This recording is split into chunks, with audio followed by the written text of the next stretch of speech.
আমরা শুনতে পেরেছি এবং বিভিন্ন সামাজিক যোগাযোগ মাধ্যমে দেখতে পেরেছি তৌহিদ আফ্রিদির সঙ্গে যে মুনিয়া যে কাণ্ডটা, যে মুনিয়ার যে হত্যাকাণ্ড এবং তার সঙ্গে যে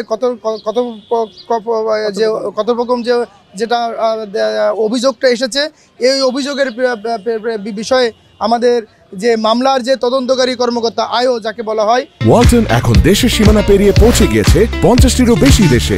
ওয়ালটন, ঘরে ঘরে বিশ্বজুড়ে। সে আইওকে অবারিত ক্ষমতা দেওয়া হয়েছে।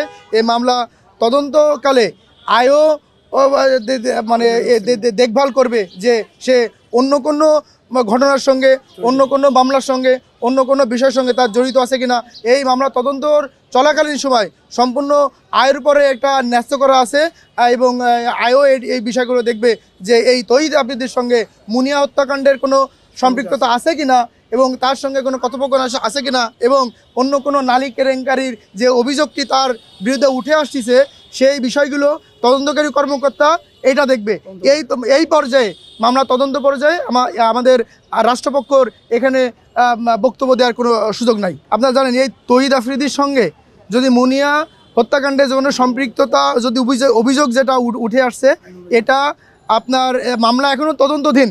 এটা তদন্তকারী কর্মকর্তার পরে সম্পূর্ণ দায়িত্ব দেওয়া আছে সিআরপিসির অনুযায়ী। এজন্য তদন্তকারী কর্মকর্তা এগুলো সব দেখভাল করবে। এই পর্যায়ে আমরা যারা প্রসিকিউশন টিম আছি, আমরা যারা রাষ্ট্রপক্ষের আইনজীবীরা আছি, এই মামলা তদন্তাধীন অবস্থায় আমাদের এখানে বক্তব্য দেওয়ার কোনো সুযোগ নাই।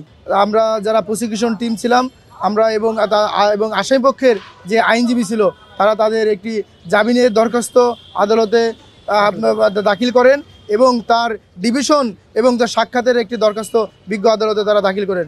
আমরা তারা বিজ্ঞ আদালতে তৌহিদ আফ্রিদির জামিনের দরখাস্ত উপর শুনানি করে আমরা যারা প্রসিকিউশন টিম ছিলাম, আমরা এই জামিনের বিরোধিতা করি এবং গৌর বিরোধিতা করি।